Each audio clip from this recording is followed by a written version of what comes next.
तो हाँ जी, आपने मुझे 2 कुंडलियाँ भेजी थी, एक अपनी और एक आपने अपनी पत्नी कुंडली भेजी है। आपकी कुंडली भी मैंने पहले बना दी है, कुलदीप आपका नाम है। और अभी आपकी जो पत्नी है मथुरा, इनकी मैं कुंडली बनाने लगा हूँ। ये इनकी डिटेल है और इसके हिसाब से इनकी कुंडली बनी है। वृश्चिक लग्न की कुंडली है, राशि है सिंह। और ये कुंडली यहाँ पे मैंने बना रखी है।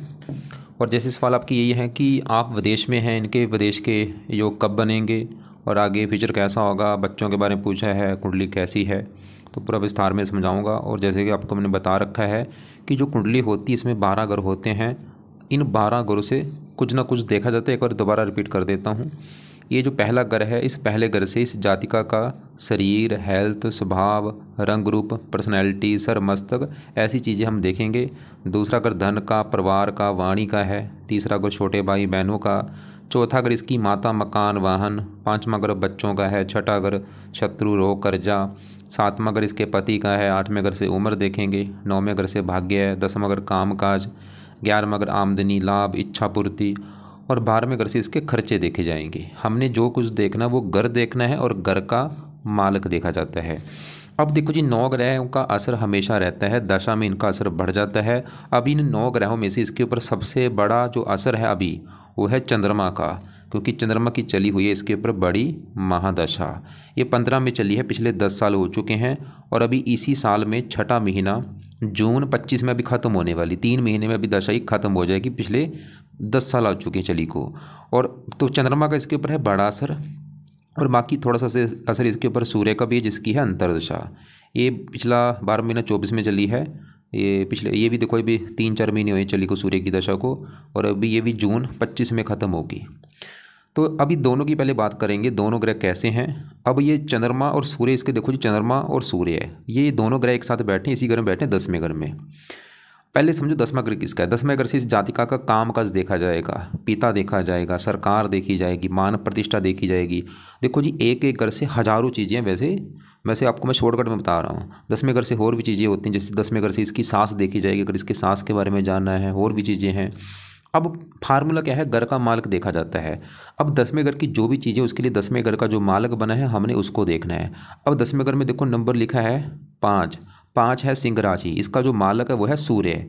हमें सूर्य को देखना है कि वो कहाँ बैठा है। अब देखो सूर्य कहाँ बैठा है, तो सूर्य इसका इसी घर में बैठा है भाई। कमाल की बात है, बहुत बड़ी अच्छी बात है, क्योंकि सूर्य 10वें घर में जहाँ बैठा है वो उसी का घर है, अपने घर में बैठा है भाई। इससे अच्छा और क्या हो सकता है। यहाँ पे एक योग बना है जिसे कहते हैं रविकृत राजयोग।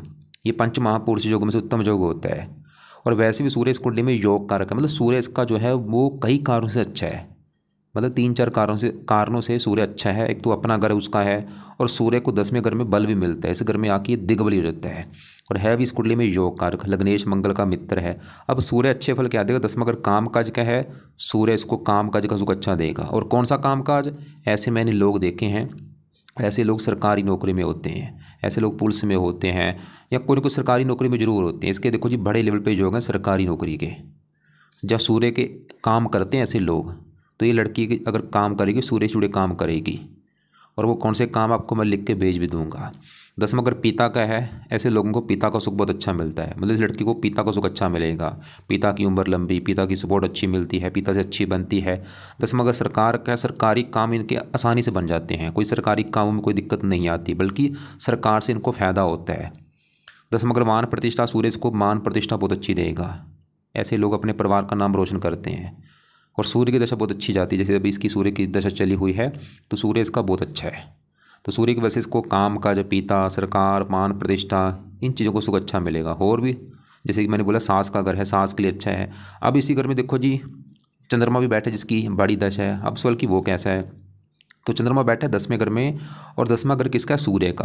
और चंद्रमा सूर्य को अपना दोस्त मानता है। जैसे कि देखो मेरा घर है, मेरे घर में आया हो मेरा दोस्त मेरे घर में आएगा एक मेहमान बन के, इसकी वजह से वो मेरे घर का अच्छा करेगा। तो यहाँ पे चंद्रमा भी बहुत अच्छा है, क्योंकि ये 10वां घर दोस्त का घर है सूर्य का। तो चंद्रमा भी इस 10वें घर का अच्छा करेगा। और भी कारण है, चंद्रमा भी इस कुंडली में योग कारक है। और चंद्रमा का जो अपना घर है वो है ये 9वां घर। और 9वें घर से इस लड़की का भाग्य देखा जाएगा। भाग्य देखना है 9वां घर। 9वें घर में 4 लिखा है, कर्क राशि, माल, चंद्रमा। तो भाग्यश चंद्रमा 10वें घर में बैठा है, काम काज घर में। चंद्रमा भी इसको भाई भाग्यशाली बनाएगा और काम काज का सुख अच्छा देगा, पिता, सरकार, मान प्रतिष्ठा अच्छी देगा, और भी हजारों अच्छे फल देगा। मतलब जो चंद्रमा की बड़ी दशा चल रही भाई, इसका भाग्येश की चल रही दशा, इसमें भाग्य साथ देता है, किस्मत साथ देती है, धार्मिक बनाता है, मकान वन का सुख देता है, तो ये भी बहुत अच्छा है चंद्रमा। अब इसी घर में देखो बुध बैठे है, सल की ये कैसा, अब बुध कहाँ बैठे 10वें घर में, किसके घर में, सूर्य घर में। और भाई यहाँ पे कमाल की बात है कि बुध भी सूर्य को अपना दोस्त मानता है, दोस्त के घर में आया है, और यहाँ पे योग भी बना है, बुध दित्या योग, तो बुध भी 10वें घर का अच्छा करेगा। और बुध का अपना घर है ये 11वां घर और ये 8वां घर। 11वें घर से देखा जाएगा लाभ, आमदनी, इच्छा पूर्ति, लाभ चलेगा काम काज घर में, काम का से लाभ होगा, लाभ पिता से लाभ होगा, जब पिता को लाभ देने वाली होगी, सरकार से लाभ होगा। और 8वें घर कमल का उम्र के लिए अच्छा है, चौथे घर को देख रहे हैं मित्र राशि, मकान वन के लिए अच्छा है। तो तीनों ग्रह यहाँ पे एक बहुत अच्छा राज को लेकर बैठे हैं, और भी हजारों अच्छे फल हैं।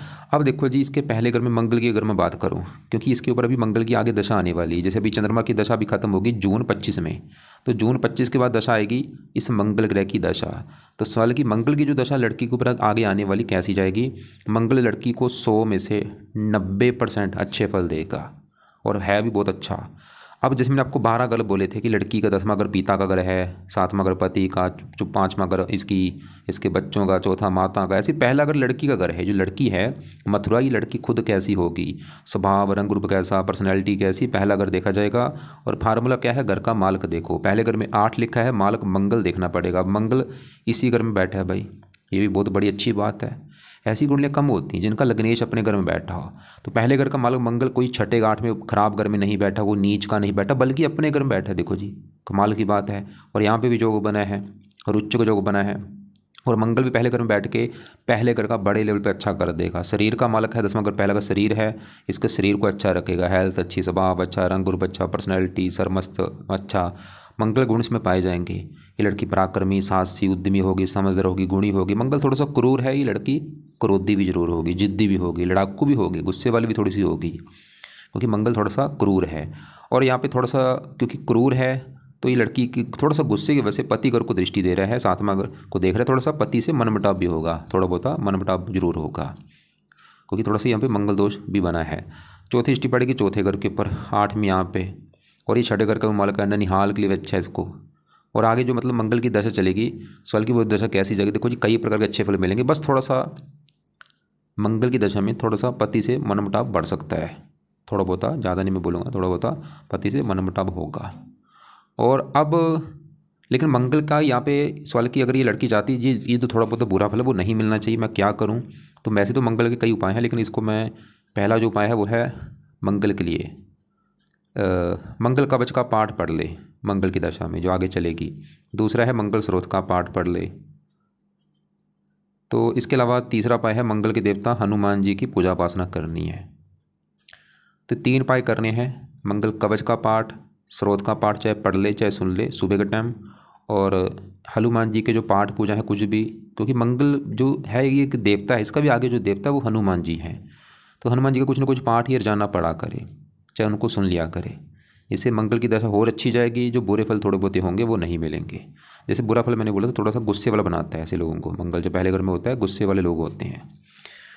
अब तो हमने इसके देखो जी अभी 4 ग्रह देख चुके हैं, सूर्य, बुध, चंद्रमा, मंगल देखा। अब दूसरे घर में यहाँ पे केतु की बात करूँ, दूसरा घर है इसके धन का घर, ये लड़की कितना धन जोड़ेगी, धन के बारे में जानना है। दूसरा घर परिवार का भी है, वाणी का भी, खाने पीने का भी होता है, राइट आंख का होता है, काफ़ी चीज़ें हैं। दूसरे घर में 9 लिखा माल, गुरु भी देखना पड़ेगा इसका कि गुरु कैसा है, अच्छा है या बुरा है। और दूसरे घर में बैठे केतु को भी देखना पड़ेगा। अब केतु दूसरे घर में यहाँ पे उच्च का बैठा है, ये अच्छी बात है, उच्च का क्योंकि ग्रह अच्छे होते हैं, धन के लिए अच्छा, धन ही बनाएगा, धन खर्च भी होता है वैसे धन देगा भी इसको। अब इसके देखो जी 7वें घर में शनि की मैं बात करता हूँ। 7वां घर है इसके पति का घर। अगर लड़की के पति के बारे में जानना है, पति कैसा होगा, पति का सुख है या नहीं, पति से बनेगी या नहीं, तो पति के लिए 7वां घर देखा जाएगा। और फार्मूला है घर का मालक देखना है। तो 7वें घर में नंबर लिखा है 2 है वृष राशि, मालक इसका है शुक्र, तो शुक्र को देखना पड़ेगा पति के लिए। अब शुक्र यहाँ पे बैठा है इस घर में 8वें घर में। शुक्र के अलावा पति घर में देखो शनि आके बैठा है, शनि को भी देखा जाएगा। और 7वें घर की दृष्टि है मंगल की। कम से कम 3 ग्रह देख के डिसाइड होगा इस लड़की के पति के बारे में कि पति कैसा होगा। पहले मैं सबसे पहले देखो जी, क्योंकि जो मेन होता है वो घर का मालक होता है, तो पति का घर है 7वां, और 7वें घर में 2 लिखा है, मालक कौन है शुक्र, तो पति के घर का मालक बना शुक्र। पहले मैं शुक्र की बात करूंगा कि शुक्र अच्छा है बुरा है, तो शुक्र इसका मुझे अच्छा नहीं लगा। क्यों, शुक्र जहाँ बैठा है वो है 8वां घर, खराब घर, पहला कारण तो ये। और यहाँ पे शुक्र 8वें घर में ये जो राहु बैठा है साथ में, ये दोनों एक साथ बैठे हैं, युति बनी हुई है राहु शुक्र की, लंपट दोष बना है। तो शुक्र थोड़ा सा इसको पति घर का मालक है, पति संबंधी दिक्कतें देगा भाई। पति संबंधी दिक्कतें का मतलब ये है, जहाँ तो इसकी एक तो पति से लड़ाई झगड़े जरूर होंगे, शुक्र ही दिखा रहा है, पति से मन मुटाव जरूर होगा भाई इसका, लड़ाई झगड़े भी शुक्र कराएगा।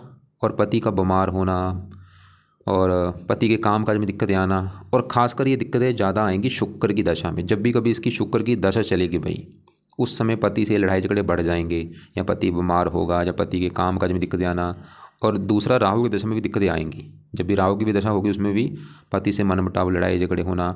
अब शुक्र की दशा कब है वो आपको मैं दिखा भी देता हूँ, या कभी जब बड़ी महादशा हो या छोटी दशा हो उसमें दिक्कतें आएंगी। अब यहाँ पे देखो जी, जैसे आज इसके ऊपर मैंने बोला दशा है बड़ी चंद्रमा की, शुक्र की वैसे इसकी दशा बचपन में निकल चुकी है, ये चलो एक अच्छी बात है, एक में चली थी वो पहले ख़त्म हो चुकी है, या आगे कभी छोटी दशा आएगी। अभी चंद्रमा की दशा में तो शुक्र की दशा भी निकल चुकी है पहले, ये 30 नहीं पीछे। अभी देखो मंगल की दशा अभी आने वाली है आगे 3 महीने के बाद, तो मंगल की दशा में देखते हैं शुक्र की दशा कब है। तो ये दशा आगे है 30 में चलेगी, 31 तक है, 1 साल की दशा होगी। ये देखो जी, और भी छोटी दशाएं भी होती हैं, उसमें भी दिक्कतें आ सकती हैं जब भी कभी छोटी दशा होगी। तो फिर भी मैं अभी एक कुछ उपाय बता देता हूँ ताकि ऐसी दिक्कत ना आए, क्योंकि शुक्र मैंने बोला थोड़ा सा ये पति से लड़ाई झगड़े, मनमुटाव, जब बीमार होने ऐसी दिक्कतें ये पैदा जरूर करेगा, ये पक्का कन्फर्म है। तो शुक्र के क्या सवाल है कि क्या उपाय ये जातिका करे ताकि ये दिक्कत ना आए। तो शुक्र का देखो जी, पहला उपाय जो करना है वो है शुक्र कवच का पाठ पढ़ना है, या इसको सुन लिया करे। दूसरा है शुक्र स्रोत का पाठ, और ये पाठ मैं बोलूँगा अभी चाहे रहने दे, आप पहले देखो, अगर लग रहा है कि भाई कोई दिक्कत नहीं आ रही, ऐसी तो कोई बात नहीं है, हमारी अच्छी बनती है, तो फिर तो मैं बोलूँगा ये पाठ चाहे रहने दे। लेकिन अगर लगे कि अभी आगे आगे कभी लगे आपको दिक्कत आ रही है, तो ये पाठ इस जातका ने पढ़ने हैं, या इनको सुना करें, शाम के समय या रात के समय पढ़ने हैं या सुनने हैं। अब पति के लिए देखो जी, मैंने बोला था 3 ग्रह देखने पड़ेंगे, क्योंकि पति का घर है 7वां, उस घर का माल शुक्र तो अभी हमने देखा, एक तो वो 8वें घर में है, साथ में राहु के बैठा है। और शुक्र की दशा में कई बार थोड़ा बहुत कोई छोटा मोटा गुप्त रोग भी हो सकता है, गुप्त अंगों से रिलेटेड, कोई पेशाब में दिक्कत आना, कोई बच्चेदानी का रोग हो जाना, कुछ छोटा मोटा, ज़्यादा नहीं, शुक्र की दशा में। और मैंने बोला बड़ी दशा वैसे निकल चुकी है, छोटी दशा होता आगे जाके काफ़ी अभी 30 में चलेगी छोटी दशा। बाकी अगर ये कवच का पाठ पढ़ने से ये हेल्थ अच्छी रहती है। अब देखो जी, पति घर में शनि बैठा है, शनि को भी देखना पड़ेगा। तो शनि बैठा है 7वें घर में, ये घर है शुक्र का घर, और शनि जो है शुक्र को अपना मानता है दोस्त, ये एक अच्छी बात है। और शनि की इस कुंडली में अपने 2 घर हैं, एक तो शनि का घर है ये 3रा घर, और ये 4था घर। 3रे घर में 10 लिखा है, माल किसका? शनि है। 4थे घर में 11 लिखा, माल किसका? शनि। मतलब शनि बैठा पति घर में है, लेकिन माल 3रे और 4थे घर का है। अब 4था घर है इस लड़की की माता, मकान, वाहन, जमीन, जायदाद, नौकर चाकर, और 4थे घर को सुख भावी कहते हैं। तो 4थे घर का माल शनि बैठा पति घर में, 4था घर है सुख, सुख पति, पति इसको सुख देने वाला होगा, पति से सुख मिलेगा, शनि अधिकार है। और 4था घर मकान, वाहन, पति, पति के आने के बाद इसको मकान वाहन का सुख भी मिलना शुरू हो जाएगा, शनि अधिकार है। 3रा घर मेहनत, मेहनत पति, पराक्रम पति, पति काफ़ी मेहनती होगा, पराक्रमी होगा, उद्यमी होगा, साहसी होगा। जब भी शनि 7वें घर में होता है, ऐसे लोगों का जो पति होता है, जब पत्नी होती है, वो उम्र में चाहे तो बड़े होते हैं, या उम्र में छोटे होते हैं, फासला होता है उम्र में। बाकी शनि देखो जी, वैसे चलो ठीक ठाक है पति के लिए, लेकिन थोड़ा सा शनि का जो स्वभाव है, क्योंकि इन ग्रहों के स्वभाव होते हैं, गुरु का स्वभाव अच्छा है, राहु का स्वभाव थोड़ा सा क्रूर है, मंगल का स्वभाव क्रूर, ऐसे शनि का जो स्वभाव है ये थोड़ा सा क्रूर है। तो शनि थोड़ा सा, शनि की वजह से थोड़ा सा शनि भी पति से मनमुटाव कराएगा, क्योंकि स्वभाव इसका क्रूर है थोड़ा सा, ये भी थोड़ा बहुत पति से मनमुटाव होगा कभी शनि की जब दशा चलेगी, छोटी बड़ी, ज़्यादा नहीं मैं बोलूँगा, क्योंकि मित्र राशि, हाँ अगर यहाँ पे मित्र राशि ना होती दिक्कतें ज़्यादा आती। अब देखो जी, पति घर के ऊपर मंगल की दृष्टि है, वो हम पहले देख चुके हैं, वो भी दिखा रहा था कि थोड़ा सा मंगल दोष है, और इसकी वजह से भी वैसे दोनों की कुंडली में मैंने देखा मंगल दोष बने, जो ये भी चलो इसकी वजह से मंगल दोष भंग हो जाता है। तो बाकी फिर भी मतलब एक तो मंगल की वजह से भी थोड़ा सा पति से मनमुटाव होना, शनि की वजह से भी थोड़ा सा, और लेकिन बड़ा कारण है शुक्र है, इनको भी मैं इतना ज़्यादा कारण नहीं मानूंगा मंगल शनि को, लेकिन ज़्यादा कारण मैं शुक्र को मानूंगा, क्योंकि वो 8वें घर में और राहु के साथ बैठा है। अब इसी घर में देखो गुरु बैठा है, गुरु इस कुंडली में इस घर का मालक एक तो 5वें घर का, और ये दूसरे घर का मालक है। 5वां घर है इस लड़की की संतान का घर, संतान के बारे में जानना है। 5वां घर, 5वां घर पढ़ाई का भी है, बुद्धि का भी है। 5वें घर में 12 लिखा है, मालक गुरु देखना है संतान के लिए, संतान घर के मालक गुरु को देखा जाएगा। और गुरु बैठे 8वें घर में, देखो जी ये 8वां घर अच्छा घर नहीं होता, वो भी चलो कोई बात नहीं। अब गुरु यहाँ पे बैठा है बुध की राशि में, मित्र राशि, ये भी एक अच्छी बात है, लेकिन अब यहाँ पे गुरु भी थोड़ा सा जो खराब है, हल्का सा मतलब दिक्कतें देगा। कारण ये राहु के साथ बैठा है, ये जो राहु यहाँ पे आके बैठ चुका है, वैसे देखो जी राहु यहाँ पे उच्च का बैठा है, राहु उच्च का है, एक अच्छी बात है, लेकिन अगर राहु यहाँ पे अकेला होता अच्छी बात थी, लेकिन राहु के साथ जो शुक्र गुरु बैठे हैं, खासकर गुरु, क्योंकि राहु गुरु जब एक साथ बैठते हैं चंडाल दोष बन जाता है और ये दोनों आपस में दुश्मन हैं। अब होगा क्या, मतलब गुरु इस कुंडली में किस घर का मालक है, संतान घर का। संतान घर का मालक गुरु 8वें घर में बैठा है, राहु के साथ बैठा है, थोड़ा सा संतान संबंधी चिंता इसको जरूर आएगी। लड़की को संतान को लेके चिंता परेशानी होना, क्या दिक्कत आएगी संतान को लेके मुझे कन्फर्म नहीं है, कुछ ना कुछ तो होगी। जैसे कि संतान में हो सकता है संतान में देरी हो जाना, या लड़कियां ज़्यादा होना, पुत्र कम होना, कुछ भी हो सकता है, दिक्कत कन्फर्म नहीं है। या 8 मगर बीमारी का संतान बीमारी, संतान का थोड़ा सा बीमार होना। और अब गुरु इस कुंडली में दूसरे घर का मालक है धन का, दूसरे घर में 9 लिखा है मालक गुरु, धन का मालक गुरु 8वें घर में बैठा है, धनहीन जो भी बना है, धन संबंधी भी दिक्कतें आती हैं, लेकिन अगर घर से दूर जाएगी तो धन लाइफ में आएगा भी। अब यहाँ पर लेकिन मेन सवाल है कि भाई ये क्या किया जाए कि ये दोष जो बने हैं कुंडली में खत्म हो जाएं। क्योंकि देखो जी, जो अगर अच्छे हैं, जैसे कि सूर्य अच्छा है उसके तो उपाय करने की जरूरत नहीं है, बुध अच्छा है उसके उपाय रहने दो, चंद्रमा अच्छा उपाय रहने दो, मंगल भी बहुत अच्छा है अपने घर में बैठा, लग्नेश है कुंडली का मालक है। फिर भी मैंने थोड़े से जो उपाय बोले ताकि जो दशा आगे आने वाली वो अच्छी जाए। इसमें से चाहे दोनों पाठ भी ना करे, खाली हनुमान जी का पाठ करते उससे भी काम चल जाएगा। लेकिन जो ग्रह खराब होते हैं उनके पास जरूरी हैं, जैसे कि शुक्र, तो शुक्र के दोनों पाठ मैं बोलूँगा चाहे, हाँ, क्योंकि शुक्र की वजह से जो दिक्कत आनी वो मैंने बोला है, विवाह में थोड़ी सी दिक्कत आएगी, पति पत्नी मनमुटाव होना। अगर दिक्कत आगे चल के कभी आए तो ये दोनों पार्ट इस जातका ने पढ़ने हैं या सुनने हैं। और यहाँ पे गुरु की वजह से जो दिक्कत आएगी वो क्या है, संतान संबंधी चिंता। तो आप देखो ट्राई करो, अगर लग रहे आगे लगे कि हाँ भाई चिंता हो रही है संतान को लेके, जैसे संतान में देरी हो रही है या कोई गर्भपात हो रहा है, तो गुरु के ये जातिका उपाय कर सकती है। तो इसके जो उपाय हैं देखो जी, वो यहाँ पे मैं लिख देता हूँ। गुरु के 2 पाठ हैं, एक तो है बृहस्पति कवच का पाठ, दूसरा है बृहस्पति स्रोत का पाठ। दोनों पाठ पढ़ने हैं या सुनने हैं, इससे संतान को लिख के दिक्कत नहीं आएगी, धन के लिए भी अच्छा है, कई फायदे होंगे इस पाठ से। सुबह के टाइम ये पाठ चाहे अभी से आप अगर ट्राई कर रहे हैं तो अभी से इसको ये पाठ बोलो पढ़ने के लिए, या इनको सुन लिया करें सुबह के टाइम।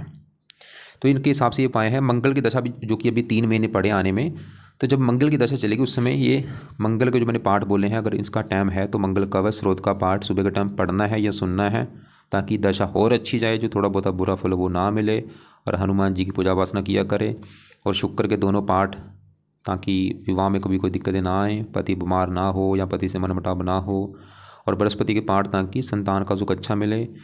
और राहु की जब भी दशा चलेगी, देखो जी राहु उच्च का है वैसे, लेकिन इन ग्रहों को थोड़ा सा खराब करेगा अपनी दशा में। मतलब राहु की दशा में शुक्र खराब कर सकता है, पति से मनमुटाव, गुरु खराब कर देगा, संतान संबंधी चिंता ज़्यादा नहीं, क्योंकि यहाँ पे राहु उच्च का बैठा है, गुरु अपने घर में बैठा है, शुक्र बुध की राशि मित्र राशि है। क्योंकि देखो जो दोष बनते हैं ये भी देखना पड़ता है कि दोष कितना पावर में है, ज़्यादा उसका बुरा फल या कम है। यहाँ पे जो बने हैं जरूर ठीक है, लेकिन बुरे फल कम है, क्योंकि राहु उच्च का है, शुक्र मित्र की राशि है, गुरु मित्र की राशि बैठा है। और ये विदेश के योग भी लेके बैठे हैं, क्योंकि 8वां घर विदेश का भी है। तो उम्मीद करता हूँ आपको जो मैंने समझाया समझ आ चुका होगा। और बाकी देखो जी रत्न की बात करूँ, सूर्य बहुत अच्छा, लेकिन 3 डिग्री का बैठ है, इसका जितना बल बढ़ेगा अच्छे फल और कई गुना बढ़ जाएंगे। तो ये जातिक का एक तो सूर्य का मान के रत्न दान कर ले, और ये चंद्रमा का मोती भी दान कर सकती है।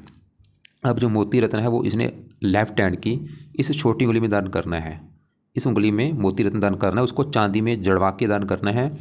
और इसका अगर जो वेट है, इसका अगर वेट 60 किलो है तो 1.25 रत्ती का करना है, 50 है तो 5.25 रत्ती का मोती लेके चांदी में जड़वा के शुक्ल पक्ष के पहले सोमवार को धारण कर लेना है सुबह के टाइम, सुबह 7:15 बजे। और दूसरा रत्न मैंने सूर्य का मान के बोला है, वो भी धारण कर ले, और वो लेफ्ट हैंड की इस उंगली में करना है, रिंग फिंगर में। और इसको धारण करना है शुक्ल पक्ष के पहले संडे को सुबह का टाइम, सुबह 7:15। और इसको या तो तांबे में जड़वाना है या गोल्ड में या पित्तल में। और इसको अभी धारण करने से पहले एक बार जब भी रत्न दान करने हैं, एक बार कच्चे दूध में या गंगा जल में धो के धारण करना है। और इनका 1-1 माला मंत्र जाप करना है। फायदे के आगे चंद्रमा का मोती धारण करने से, क्योंकि भाग्य भाग्य जरा साथ देगा। मान के धारण करने से काम और अच्छा बढ़ेगा, पिता का सुख बढ़ेगा, सरकार का सुख बढ़ेगा, मान प्रतिष्ठा बढ़ेगी। तो बाकी देखो जी, फिर भी आपको लग रहा है कि अभी भी कुछ पूछना है, कोई बात समझ नहीं लगी, आपका जो सवाल है वो मुझे आप लिख के भेज देना या कॉल करके पूछ लेना।